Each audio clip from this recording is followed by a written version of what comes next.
You know, Joe Mila does like these elevated baskets, and you do see them all throughout the course.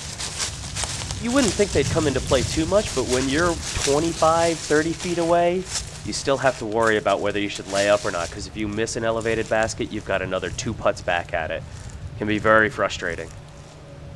I think it's one thing to play disc golf if this was a flat surface to play with an elevated basket, but clearly they're putting uphill.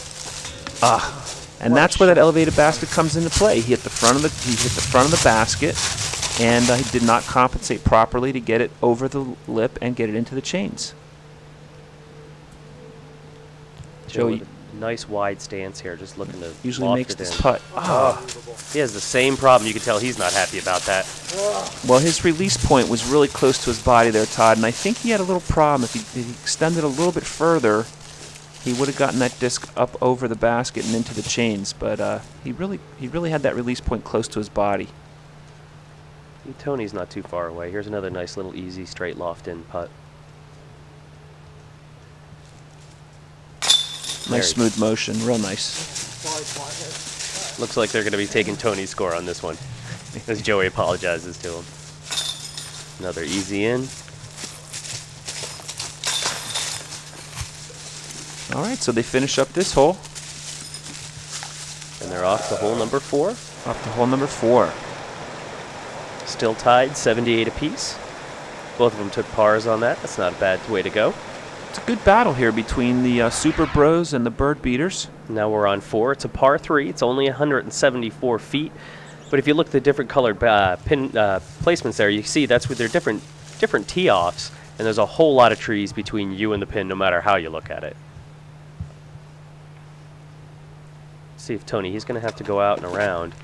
He's probably throwing some kind of a mid-range here. Threw it up high and tried to go around. That's pretty much the local route, I think, on this hole.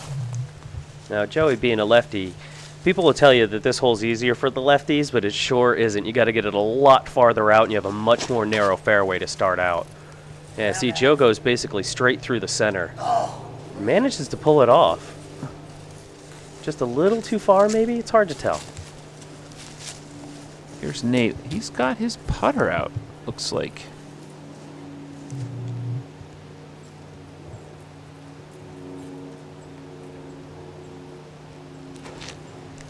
I'll tell you, Nate has such a natural motion there. He gets a lot of thrust right off the tee.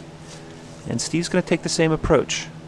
Plant that foot in the front of the disc and the tee box and just haul off and throw. That's a great shot. That's a good result for Steve. There you can see the pin.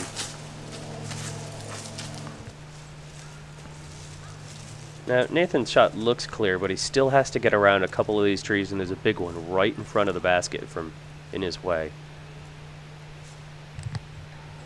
Has to go out and around just a little too high. Tony with a little bit closer, but almost the same putt here. And you can see how he's holding that disc. He's going to want it to turn a little bit.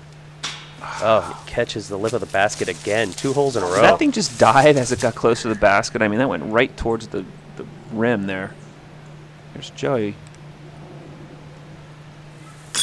Nice shot. That's more like it, Joey. And he had to keep it low with all those branches there. He had to get under them. And he curved it, and he's happy about that one.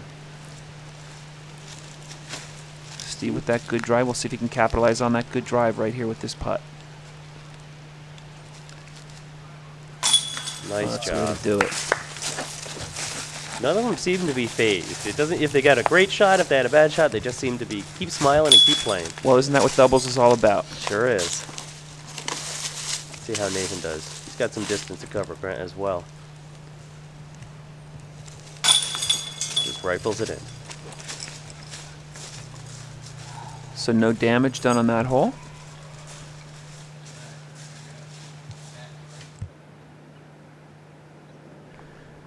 We're still knotted up here at 80 apiece, both teams with birdies.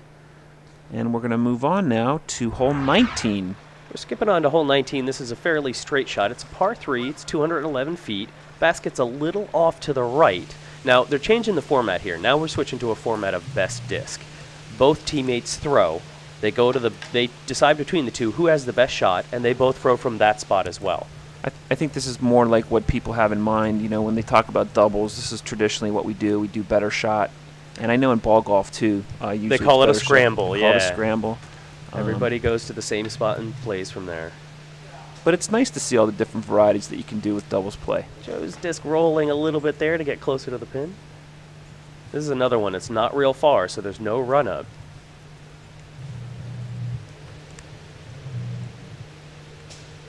A nice hop over the log there. Got away cleanly there, yeah. That's hard to do. There's a very narrow fairway on this hole.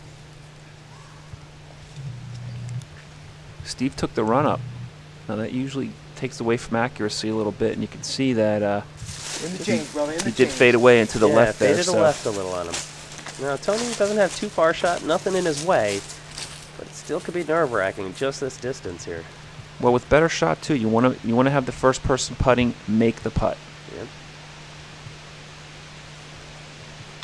Oh, so it leaves all the pressure on Joe to make this putt here. Let's see if he can capitalize and give him a bird.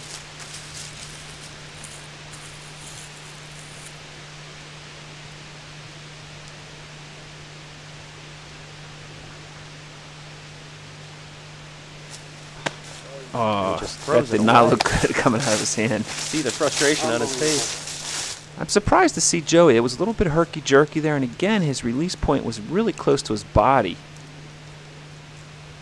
It's kind of interesting to see how each player has their own setup and practice to the putts. No doubt, no doubt.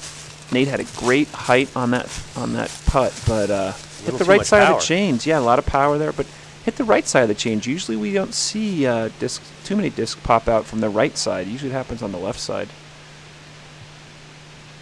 And this is traditional doubles play where your partner has to come through. And he does. Nice bird. He's breathing a sigh of relief on that one, huh? And that's going to put the pressure on bird beaters here because now they're going to be one under from this hole. Or they're going to be losing by one at this point. Right. Almost a gimme here. Almost. Though when I play the sport, it's never a gimme. Never a gimme. We're going to go off onto... Well, there it is. Super Bros take the one-stroke advantage over the bird beaters. And we're going to move on now to hole 20. This is a par 3. It's 193 feet. Now, there's only one problem with this hole. It's the trees. There are trees everywhere. This is the first hole that'll actually Joe will have an advantage on. As you see, they're all going to try to bend it around.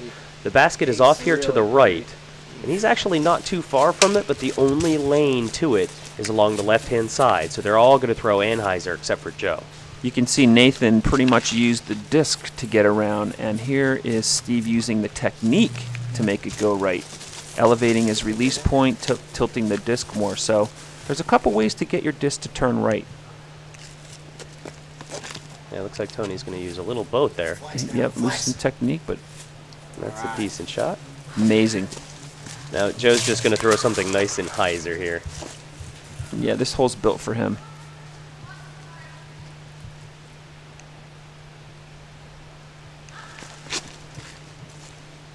Little skip.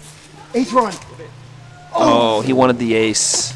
Crossed right across the basket. I'm feeling like Joey may have aced that hole before. Yeah, maybe. Certainly played it enough. Easy enough. There you nice go. bird. Drive from the one partner and putt from the other. That's the way doubles are played right there.